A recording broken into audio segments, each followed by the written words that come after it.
and congratulations on your 2022 Nissan Pathfinder SV. This is a magnificent vehicle. They did an amazing job when they redesigned this, but you already know that. That's why you bought this.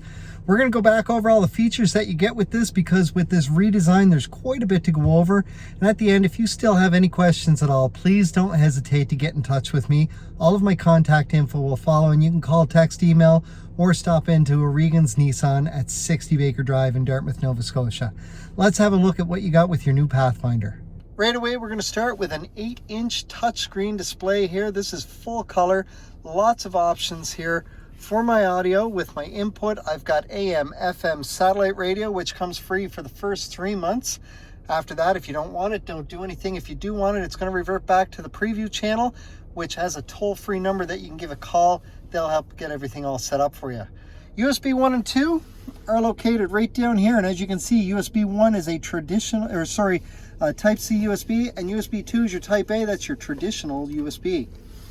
You've also got Bluetooth for an input. Now, what you don't see here, just because they haven't been hooked up yet, is Apple CarPlay and Android Auto are also sources that you can do as well. Now, for my camera, this right here is just going to bring me into the settings for this. Oh, no, sorry, it's not. With this, you've got a 360-degree RAM view monitor. Now, because I'm in park, or if I go in drive, the same thing, I have a view out the front of the vehicle and my RAM view monitor. Now, if I push that camera button again, I can see down the passenger side of the vehicle. And if I'm going to park next to a curb, I want to put this yellow line right on the curb, and that way I'm exactly 6 inches from the curb. Another push on this gives me just the view out the front. This is really great if you're pulling into a parking spot and maybe there's another vehicle up ahead of you and you want to get as close as possible so that the back end is not sticking out. You can come right in. Once you get right around these red hash marks here, you're perfect at that point. You're going to be within about a foot of the vehicle in front of you, but you're good and close. Once more, we'll turn it off. Now, if you just leave the screen on, if you hit 10 kilometers an hour while you're in drive, it will turn off, or after 2 minutes of being on, it will turn off as well. So we move down here. My heated seats are on the outside of my dials here, and there is high, medium, low, and then off, which is really nice. I've got a heated steering wheel here. You also have tri-zone climate control, and I'm going to turn on the rear here, which we can see shows up down here. So right now, my driver's side is set to 22. The back of the vehicle is set for 18. My passenger side is set for 21.5. And if I press the sync button, everything sets up to the driver's side setting. What we typically recommend is find a temperature that you're comfortable with, and then press the auto button. It will automatically determine where your airflow is going to go and what the fan speed needs to be to get you up or down to that temperature as quick as possible, and then do just what it needs to maintain that temperature inside the vehicle. Now, if you want to manually control these things, and let's turn off the AC here. To manually control these, I can do the fan right here, or I can pick and choose where my airflow is going to go here. The moment I do that, we'll notice auto turns back off. My rear defrost is right here, which is also going to turn on my heated side mirrors as well. Now, when we get to the back, we'll see the rear climate control is on, but I can also control it from up here simply by pushing this. And now with this, I can change the temperature up here. I can set it for auto. And again, I can sync it back to the front. I can also lock the rear so that maybe I've got kids in the back that are playing with it. I can lock it and then they can no longer control it back there. It's all fully controlled from up here. If I unlock it, then they have control back there. Next up down here, we've got our gear shift. Now this is a bit different. This is a shift by wire. So as a result, I do have storage in underneath there, which is awesome. But basically, the easy way to remember all of this, for park, you're simply going to push down on the P here while your foot's on the brake. Now to get to the other gears, whichever direction I want to be lit up here, I'm going to push this in that direction. So for drive, I want to come down. So I'm going to go all the way down for that, and I'm now in drive, which I can see up here as well. For reverse, I have to make sure that my thumb button here is squeezed in, push all the way up to reverse. I can see my camera comes up there, I'm in reverse, and it is lit up here. Now because reverse is lit up, to get to neutral I got to come down and one click and hold, Now if drive is lit up, I have to go up one click and hold to get to neutral. And from park, I can do either direction and it'll do the exact same thing. Also down here, I have an electronic parking brake, which all I got to do is pull up on this, and that engages my parking brake, which also shows me up here. To disengage it, my foot needs to be on the brake down below and then push this down, and that will disengage it as well. Auto hold, when you're in drive, is going to show up on my screen up here. It's going to be a white circle with the word hold underneath and an A in the center, and as soon as I come to a full complete stop, fully press the brake down for 2 whole seconds, that will turn green. I can then take my foot right off the brake and it will hold the brake in place so that I'm not moving. And then as soon as I touch the gas, it'll release the brake and I'm moving at that point. And right here, I have a button to turn off my auto off. So if I'm in drive and I'm just idling, after a bit, this is going to turn the engine off until I start to move again. Or if I push this, it tells me that it's off. So I can see down below here, this is off. Not everybody's a fan of this, and for those that aren't, that's all you do. Every time you get in the vehicle, if you don't want to use it, just press that. If I want it back on, I can simply press the button again. That icon disappears from the bottom, and as you saw, it temporarily shows me on the screen that that is back on. My drive mode selector by default, every time I get in the vehicle, is going to be on auto or my normal mode. This means that pulling away from a dead stop, you're going to be in 4-wheel drive. Once you get going, then you're going to be in front-wheel drive, and it does that for fuel economy purposes. The moment you hit traction issues, the 4-wheel drive is automatically going to kick in. Now, if I go over this side, I can see the light moves with me, but I can also see up here it changes. So that's eco mode, and then we'll watch up here as I do the sport mode. You can see there, and for each of these, it does show me an indicator down next to my gear that I'm in. And then I have tow mode down here. Now tow mode, and you are fully equipped with a tow package on this with a class 4 receiver. Tow mode is going to allow you to tow 6,000 pounds. And as we move up and go around, we get back to snow mode. Snow mode is going to kick in. This is going to allow your 4-wheel drive system to kick in sooner and hold it in much, much longer. Next one around is mud and ruts. So this is if you're in an area that has some pretty deep ruts or maybe some pretty heavy mud. It will allow those front wheels to slip a little bit before it catches, and then you're almost exclusively going to be in 4-wheel drive. Our last one down is sand mode. This is going to put you in 4-wheel drive right away and hold it there almost the whole time that you're in this. Now for these ones, we only recommend using them when you're in those conditions.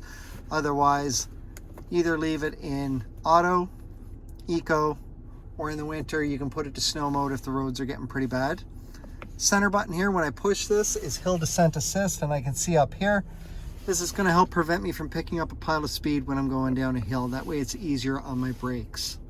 On my steering wheel here, I've got my cruise settings. So, for the first time ever, the Pathfinder has adaptive cruise with ProPilot Assist. ProPilot has never been into the Pathfinder prior to this, but now is a standard feature on this. With your ProPilot, it's going to use your adaptive cruise, which right down below here, this button will change my distance for me from 3 car lengths to 2, down to 1, or back up to 3, and that's plus safe distance. Now, just to put it in perspective, 1 car length plus safe distance is approximately 2.5 car lengths between you and the vehicle in front of you while you're doing 100 kilometers an hour. With your ProPilot, using the adaptive cruise, it's also going to make use of the camera up in behind my rear view mirror here to read the lines on either side of me, and then it's going to keep me centered in my lane. It helps steer the vehicle with you. This was designed primarily for long drives or late night drives, but can be used anytime that your adaptive cruise is set. So my adaptive cruise is currently on, but it is not set because I do not have a speed up here. The moment I tap down to set and set a speed, that's when your ProPilot will kick in. Bluetooth hands-free is right here, so my phone button will answer a call or hang up. My voice button will allow me to make an outbound call, or if I press and hold this for 2 seconds, It will then access, if it's an Apple phone, it'll access Siri. If it's an Android phone, it'll access Google Assistant, if so equipped. On the left side of my wheel, I've got volume, just like my volume button over here. So I can do that using this. I can also go through my presets here using the left and right arrows, making it very easy to maneuver. And as I can see, it shows me up here on the screen as well. That way I always know what's going on. Now my left and right arrows here, these are what are going to allow me to go through the different screens, and we're going to make some modifications on these as we go through. Now this is my home screen. I've got a digital speedometer as well as my radio info. Now from this screen, if I press the OK button, I get the source of my audio, which I can then switch over just with the push of a button. Now, because I also have up and down arrows over here, that means that there are additional screens, and we're going to alter that in a few minutes. But if I scroll down, I can see I have a blank screen there as well. We're going to remove that in just a moment. Next screen over. So this is manual 1, and there is a manual 2 and an auto refuel. Auto refuel is normally where I leave this, because what this does, and we're going to scroll down to the next screen, every single time that you put gas into your vehicle, it's going to reset all of these settings. And I've got my average fuel economy, which is running very high at the moment because we've only gone 12.6 kilometers in 55 minutes. My average speed has been 13 kilometers an hour. So you've got a trip odometer, average fuel economy, total time running since reset last, and average speed. Now, as you saw, I can scroll down and get just my fuel economy. Or if I scroll down again, I'm back to my speedometer along with my average speed. Now, I'm going to switch back to manual 1, and if I press and hold the OK button, I can reset any one of these individually, or as I'm going to do right now, I can reset them all, and we're going to say yes, and you can see everything's reset. I'm going to do the same thing to 2, and then I'm going to put us back on auto refuel. Next screen over is my tire pressure. This will appear here once I start to drive. It'll show me all 4 wheels individually. As well, in between the wheels, right on the axles and the picture, it'll show you what the tire pressure should be in each of the wheels. There is a 6 PSI variance before it will trigger a warning because you have a tire pressure monitoring system. However, if you do hit a low tire, no matter what screen you're on, whether it's this or another one, it will pop up with a warning telling you low tire pressure and telling you what the exact pressure is. From there, when you pull into anywhere that has an air pump, leave your Pathfinder running, go to the tire it says needs the air, and start putting air in. And once it gets up to the proper pressure, the horn is going to beep once to tell you to stop. If for some reason you kept putting air in, or you went to the wrong tire, because it does happen, you're going to hit an upper limit, at which point the horn will beep 3 times in a row. Please stop putting air in your tire at that point. However, if that happens, you can do the same thing to the other 3 tires so that they all have the same tire pressure, or the preferred thing to do would be start letting air back out of your tire until it gets back down to the right pressure, at which point it will beep once to tell you to stop. Now again, we've got those up-down arrows, so we're going to go down. This screen will show you how much gas you've saved using the auto start stop feature. So when you come to a stop at a stop sign or a red light and you're stopped for any amount of time just idling, your motor will turn off. The moment you touch the gas, it's going to turn right back on and off you go. This screen will allow you to see how much fuel that you have saved using that function. Our final screen down here is going to show me when I'm in front wheel drive versus 4-wheel drive. And you can monitor this, and your top bar is going to be full when you're in front wheel drive, and when it splits to all-wheel drive, it'll be a 50-50 split between the front and the back. Next screen over is our radio info screen. So again, just like on the home screen, if I press the OK, I can change the source of my audio, just as simple as that. Next screen over is for the adaptive cruise, but if I scroll down, I get a screen that goes with all of my safety features. Now you do have Nissan Safety Shield 360 on this. So each of these features that we're about to talk about will give you visuals to go with them as needed as well. You have automatic emergency braking with forward collision warning. Your forward collision warning is something you will experience. You could be driving down the road and up ahead of you there's a vehicle that's turning into a parking lot. They're doing about 15 around the turn. You're approaching them at 50 kilometers an hour. And once your vehicle gets within range and the radar sees you're now closing this gap really fast, it is going to beep at you inside the vehicle and flash a warning up on the screen here. It's either going to be yellow or red depending on how close you are. As soon as they finish rounding the turn or you're on the brakes, nothing else happens, and you continue on as if it never happened. Now, if you're driving along and the vehicle in front of you slams on the brakes, again, it's going to recognize you're closing that gap really fast. So it is going to beep at you. It's going to flash a warning on the screen. The gas pedal is going to push back against your foot a little bit, but you're not going to feel it because your foot's going to be lifting to go to the brake. And if need be, the vehicle will start to apply the brakes for you to help avoid or minimize an oncoming collision.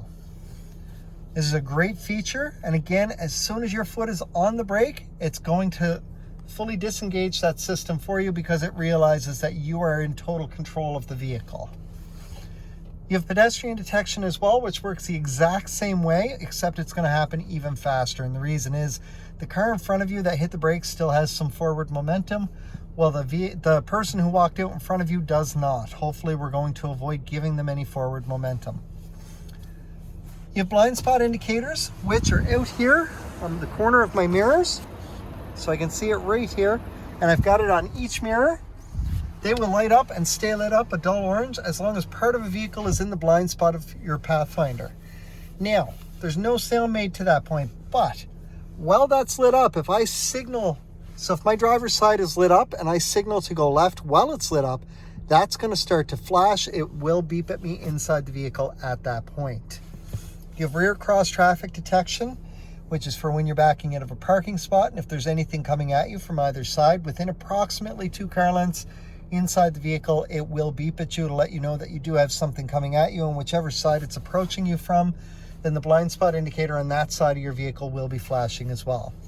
Finally, you do have rear sonar and rear emergency braking. The rear sonar we heard when we were in reverse earlier because there was somebody standing right behind the vehicle. With your green, yellow, and red hash marks here, these are for distance markers. Once something gets within the green hash marks here, it's going to slowly start to beep at you, and the closer we get back here, the faster the beeping is going to get. As soon as you're down near these red hash marks, if you're still backing up at that point, it is going to fully apply the brakes for you. I will forewarn you, it sounds miserable when it kicks in. It also means that you avoided contact with whatever's behind you. Now that's even if you're backing up or if somebody just walks right out in front of you. The last safety feature that we have, now we can see my headlights are already on because it's starting to get a little bit dark here, which is a fantastic thing. Now your headlights are auto. Oh, they were set so that they were on. So let's cover our sensor because we don't want this on, we just want the headlights on. So my sensor's covered, my headlights are on, and this green bullet down here with an A means that my high beams are automatic. That is high beam assist. You never have to turn it back on again unless you accidentally turn it off. So if I accidentally hit this button on the end of my signal indicator, it will turn it off, and all I got to do is push it again to turn it on. Or if I manually turn on my high beams, when I turn them back off, we can see the high beam assist is off, so I'm going to turn it back on. When high beam assist is on, you're driving down the highway. If there's anything at all up ahead of you, the high beams will not come on or they'll turn off. The moment there's nothing in front of you, your high beams will come on automatically. And then as you're driving along and anything rounds the turn towards you or passes by you or comes down a ramp in front of you, your high beams will automatically turn back off again. This is a great feature. These are all part of Safety Shield 360. Our last screen is our settings. Don't be afraid to play with this. You cannot mess anything up with this. Very easy to operate. And I say you can't mess anything up because on the very bottom there is a factory reset. Now we're going to go ahead and set a few things here in the settings. First thing that we're going to do is go into the driver assistance, and we're going to turn on the steering assist. That's your Pro Pilot Assist, which I can turn on or off right there, or I can use this button down here to turn on or off. We're going to come down to the lane. We want to make sure your lane departure warning is on. Blind spot warning is on. So intervention is a neat little feature. We're going to turn this on. This means that when my blind spot indicator is on, I signal to go the direction. So if my left side is on and I signal to go left, that starts to beep and flash. If I try and go left anyway, it's going to very subtly tap the right side brakes to prevent me from moving over and pull me back into my lane. My emergency assist should be on for front and rear, and it is. Parking aids. So again, same thing. We want everything on here. And you can set your sonar and distance and volume. They're both at medium at the moment. Rear cross traffic is on. Driver alertness. So driver alertness is turned on, and what this means is if you correct your steering a lot in a short period of time while you're driving down the road, so you're bouncing a lot within your lane, after a bit it is going to pop up with a picture of a coffee cup up here on your display, and it's going to ask underneath it if you're ready for a break. What it's doing is letting you know that unless something changes, you need to stop and have a break, because you might not be as alert as you were when you started, and you might need a coffee or tea, maybe stretch your legs. If you press the OK button to ignore it, it will go away, but it's not going to take as much to pop back up. We're going to come down a little further into vehicle settings, and we're going to go to locking. Now, as you can see, by default, most Nissan vehicles, when you turn them off is when they will automatically unlock your doors, but the preferred method for most people would be the moment we shift into park that it unlocks the doors. So we're going to set it to that. We're going to back out again. We're going to make sure that our wipers have our speed dependency on for when they're on intermittent. And then we're going to back out of there again. I want to set my maintenance for the service. It's already set right from Nissan, so I don't have to worry about it. You can talk to a mechanic or refer to your owner's manual to see what your air filter and tires should be set for the maintenance intervals. I typically don't worry about that. I'm going to go in and customize my display though on the main menu, because I want to get rid of that blank screen that we saw earlier. So that screen is now gone. I'm going to back out of here, and that's the last thing that I want to set. So I'm going to go back over now. On my home screen, I can see there's no longer an up and down arrow, so there's just the one screen. With your new Pathfinder, you've got an auto-dimming rear view mirror, and it does have Homelink. This means that you can set up to 3 garage door openers on it. And to do so, all you're going to do is hold your garage door opener in one hand, press and hold that button, and you're going to press and hold whichever button you want here. When you do that, the light's going to start flashing red. It's either going to start flashing fast or slow, and whichever one it is, as soon as it syncs up, it will flip over to the other one. Let go of both buttons and you're all set. You also have a panoramic moonroof, which has controls right up here. So this button is going to control the shade. It's going to come halfway across and stop at this stanchion up here. From there, I got to push it again to get it to go the rest of the way. Or I can stop it anywhere along the way as well. So I'm going to reopen this. And again, same thing when you're opening it. And now, to work my window up here, if I simply press straight up on this button, you can see it vents the window there. If I push forward on this, it will close it down. And then I can push back and it will open the moonroof on this. And again, I can stop this anywhere along the way and then push forward to close it. Now also with this, on my key fob, first off, because it is a key fob, there's a battery inside of this. That battery is going to last 2 to 4 years typically. After that, the very first indication that your battery is starting to get low is you'll hop in, you're going to put your foot on the brake and hit the start button, and up here it's going to pop up and say incorrect key ID. From there, just let the message go away, give it a try again, and it should work just fine. If you continue to do that without changing your key fob battery, it will keep popping up and get harder to start. Eventually, you're going to hit the point that it's just not going to start for you. What that means is the battery needs to be changed at this point. Now, if you hit the point where the battery is just dead inside the key fob, if you push over this little button, there is a key that will pop out for the driver's side door. That will allow you into the vehicle. Once you get in, take your key fob, use the Nissan emblem on it to push in your start button over here. So make sure your foot's on the brake and then just use your key fob. To switch the battery, I'll pop the key out, get a little flathead into one of these 2 spots here and give it a twist. That will open up your key fob. From there, inside is a battery. The number on the battery is your battery size. It's either going to be a CR2032 or a CR2025. Make sure that you get the same size battery that it takes. It's also marked on the casing on the inside as well. Once you put the new battery in, clip it back together, then just take your key, put that back into spot. And once that's in, then you're good to go. Everything will work perfectly fine. Nothing else needs to be done. On the bottom here, I have a panic button. Now you are equipped with a power lift gate, which we'll see once we get outside, but this button here will open that as well. As long as you're in park, you have the same button up here in the dash. Unlock, lock, and you are equipped with remote start. And to work your remote start, you're gonna hit lock, lock, press and hold the top button for 5 full seconds, and that will remote start your vehicle from up to 200 feet away. Once it does this, it's going to run for up to 10 minutes, and if you don't get in after 10 minutes, it will turn off on you. If for some reason you know that you're running behind, you're not making it out in 10 minutes, just do the exact same thing. So lock, lock, press and hold the top button for 10 seconds. It'll add an additional 10 minutes to the count, and it'll do this from wherever you're at in the count. So if you're only a minute in, you're going to get 11 minutes total. But if you're 8 or 9 minutes in, it'll run for 18 or 19 minutes total. If you decide you're not going anywhere, press and hold this top button for 2 seconds and it'll turn it back off. You can remote start your Pathfinder twice without ever getting in, or once with one extension without ever getting in. After that, you do need to get in, turn the vehicle on, and get to 30 kilometers an hour or higher in order to reset it and be able to do it again. In the back of my vehicle here, I've got my middle row. So as I move in here, I can see the climate control for this. Really, really easy to use.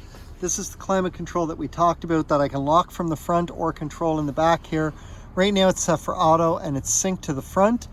I can manually change my fan speed as well. I can change my temperature here and manually change where my airflow is going or turn it on or off. I also have 2 additional USBs back here. And these are the same as the front. These will only charge where the front 2 will interact with the vehicle in terms of Apple CarPlay, Android Auto, or putting a memory drive full of music in there. These ones will only charge. Now to access your back seat, in the very back here, there's a button right down here that if I push this, everything pops forward for me. Now once I'm sitting in the back here, if I need to get out, I've got the exact same button right here. Once I'm done, just push the seat back. There is a bar underneath this that I can move this seat up or back. As I move around the back of the vehicle here, first things first, my fuel tank is right here. All I got to do is push it to open. It is a capless fuel tank. And then in the back here, I do have a button here to open or close this. However, I do have kick motion activation to go with my power lift gate. Opens very fast. Storage in the back here. This is the storage with the seats up, but there is some additional storage in underneath here as well. To access my spare tire under the vehicle, all I got to do is open this, and then I'm going to pop open to get my tire iron and my jack, which are here. Tire iron's in this casing here. Just pop it on that bolt, twist, and your spare tire will drop down. And once you're done, put everything back. Put it all back in place, and it clicks in really nice and easy. Take your little cover, put that back in place, and you're good to go. For extra storage in the back here, as long as nobody's in the back, I can drop my headrests simply by pulling on the tabs, and then I'm going to lift up on this, and that drops right down. Now there's mats in the way here, otherwise it would fold down nice and flat, giving you all kinds of storage space here. Up top here, I have buttons to close my hatch, as well as close the hatch and lock the entire vehicle all at once with this button as well. I'm just going to close it at the moment. Then down below, I can see I am equipped with a tow package right here with my receiver, and I've got my power outlet right here, making it really easy to do what I need to do. The last thing I want to show you on the outside here, and I'm going to turn this off for the moment, just so I can show you this fully. You are equipped with an intelligent key system. So, in order to lock this right now, I just got to push that little spot there on the handle because I have the key on me. Key needs to be within approximately 3 feet of where I'm at, and this system is on every door on your Pathfinder. Now to open it, all I got to do is put my hand in there and pull, and the vehicle is unlocked. Now that only unlocks the door that I'm at. And each time I do it, there is a single beep telling me that that door is unlocked. Congratulations again on your 2022 Nissan Pathfinder SV. This is an absolutely amazing vehicle, great value for what you're getting. Very, very comfortable drive, smooth, lots of room and lots of features to go with it. I hope you're enjoying your new vehicle, and I hope this helps refresh you on what you got with it and maybe gives you a few ideas as to what you can do. If you still have any questions at all, please don't hesitate to get in touch. You can call, text, or email, or stop into O'Regan's Nissan at 60 Baker Drive in Dartmouth, Nova Scotia. We'll do everything that we can to answer your questions. And in the meantime, I hope you enjoy your vehicle, and I look forward to seeing when you're in for your regularly scheduled service appointments or for when it's time for your next vehicle.